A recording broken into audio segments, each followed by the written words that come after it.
Been riding around in the Forester now that I've got the motor in it, in the little non-turbo single cam, and it's been doing good.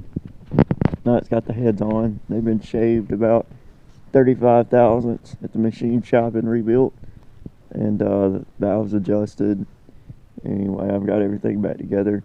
Been driving it about a month here, but started getting quite a roar coming from the back end, and it's been a while since I've heard this. No, not really. Actually, seems to be a going thing with me. Every single one I get needs wheel bearings. But anyway, there's a trick to test to see which wheel bearing you're having problems with before you even get the shot. That way maybe you can order some up from online, or shop around prices, or even shop around shops without actually having to wait for them to look at the car. Just walk in and get a quote. But or to do it yourself.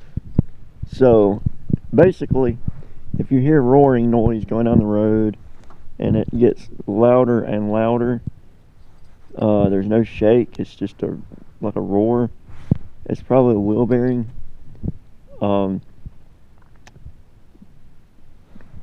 So a CV shaft, usually it'll vibrate when you hit the gas or let off the gas, but generally when you're there's no drag on the CV axle, it'll usually not vibrate very much. But wheel bearing, it's always turning. And anyway, on the front end, if it gets louder when you make a left-hand curve going down the road, I mean, you got to be moving, 30, 40, 50 miles an hour. But if it gets loud when you take a sharp left-hand turn, then it's going to be your right wheel bearing, because what it's doing, your weight shifts when you take a hard left, and it settles on the right side of the car and pushes down on that bad right wheel bearing. If you take a left-hand turn, if you take a hard right-hand turn and it gets louder, then you're going to have a left wheel bearing problem. So keep that in mind. But that only works on the front end, because whenever you take that turn, the weight actually lifts off the rear and shifts towards the front. So if it doesn't get louder, either or, but you hear it, it could be a rear one. So what exactly does a wheel bearing sound like sitting still if you turn it? Well, you can actually get behind the car and jack the back of the car up and turn it by your hands or whatever, but I like to be lazy and use my foot. So let's see what it sounds like when you have a good wheel bearing.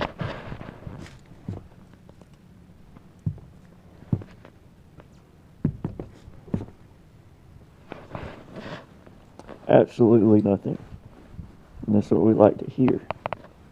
So I come around here the other side, because me and my buddy were in the car actually just last night. We never could figure out what side is it coming from. Oh no, it sounds like it's coming from this side when I sit over here. Then when I sit on the other side, it sounds like that side. We never could come to a conclusion. So anyway, I got out here and jacked it up. And this is what a bad wheel bearing sounds like at low speed.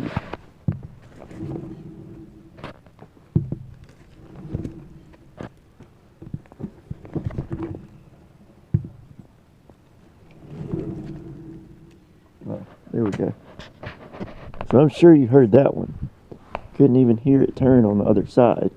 But on this one, it's got this constant, it's like a drone to it.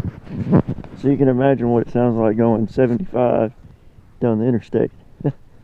Pretty annoying. Not to mention it's starting to get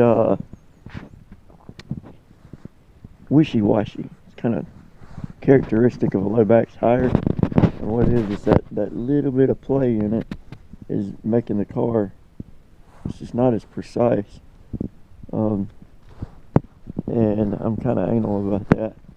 Y'all all know that the last car that I had was this little bad boy. the Forester XT Turbo and STI springs on it, and cob sway bars, and yeah, it handled. It's got a brand new front end under it. I put brand new ball joints, brand new tie rod ends, everything. And then a brand new short block after my ringlands finally went out at 230,000 miles, by the way. Not 80, not 40, 230 from Mobil 1 oil its whole life and Wix filters. And it lasted. So it finally went out. I got a new short block put in it. And I don't know. I mean, at first I blamed the shop. I guess because I was like, well, maybe I should have done it myself. Because the one that I did the motor in is still driving over here. But don't half-ass things. Don't skimp. It turns out I had a power steering line leak onto my exhaust. Now, this was 2 weeks later after getting the car back, getting the break-in driving done, and changing the oil the first time with the new engine. And we were on the way to the fair. I just picked up the engine from the machine shop for Mini Foz over there, and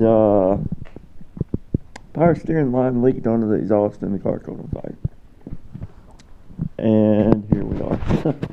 My friend is buying it from me, hopefully. Says he is. We'll see. Nah, he is. We got it worked out. It takes time, but he's getting it, and I'm helping him put it back together. Turns out it only fried the radiator, a bunch of hoses, and the outer intake tube that everybody hates changing. This little demon right here that, everybody hates it. It always falls apart back here at the turbo. Well, it's finally got a silicone one on there. Thank God. So, he's going to have a bad little car. I figured what I'm going to do with mine instead is, and by the way, this is the original paint. This is my car at 230,000 miles.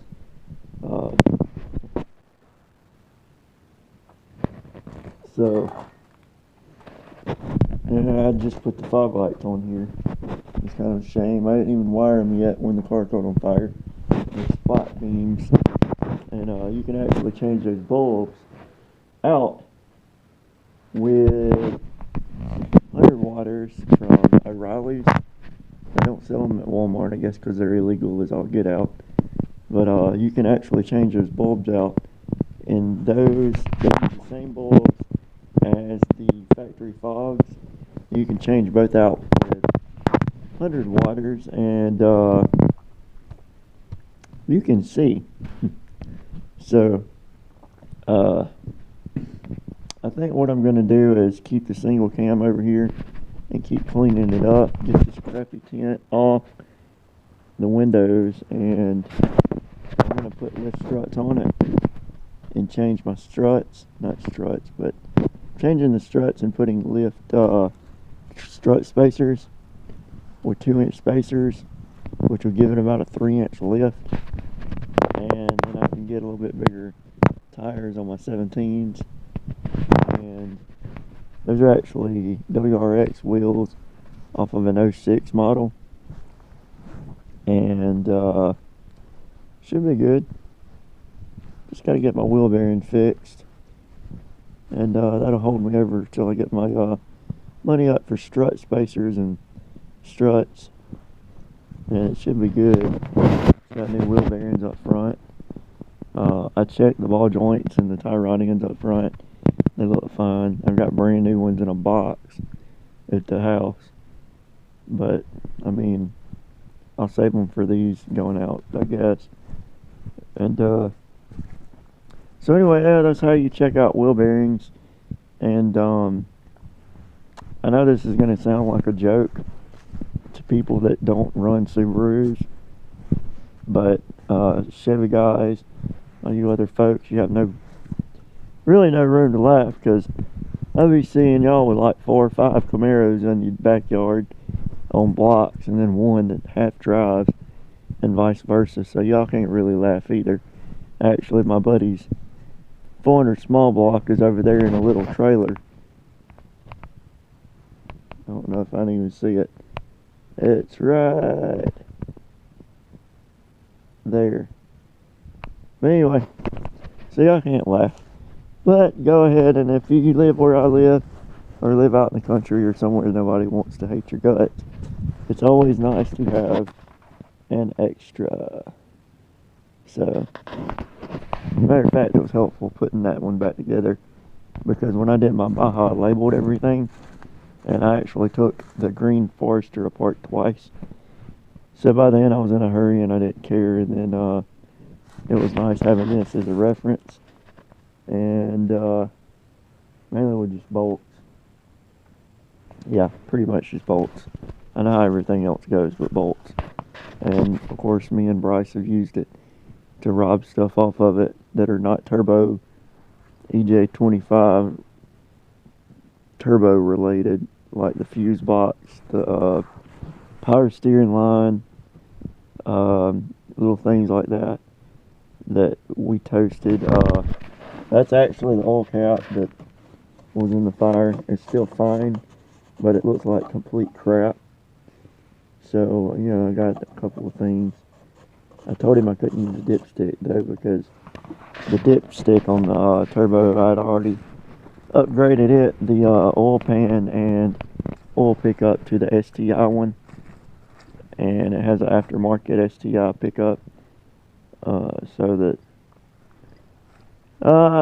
they just recommended me do it because it handles G's better. It doesn't starve for oil. The oil isn't able to shift when you hit sharp turns or climb in it. And knowing me, I probably need one on the little green one too, because whenever I get it lifted, I'm going to be playing around a lot. It may be slow as a turd, but they will go dang near anywhere. Still disappointed that it doesn't have LSDs like the turbo back there, but whatever. As long as all the wheels are on the ground, it does pretty good. So, oh yeah, and for anybody interested, I've got a pretty decent radiator for sale. It's only been run hot once. Just come get it out of my yard. You can have it. Anyways, I guess that's about it. Looks like I need a wheel bearing, so I guess I'm gonna get online and dig around for a Precision or a Beck Arnley, or maybe an OEM Subaru one if I can get a deal, or a whole hub assembly. But yeah, anyway, y'all have fun.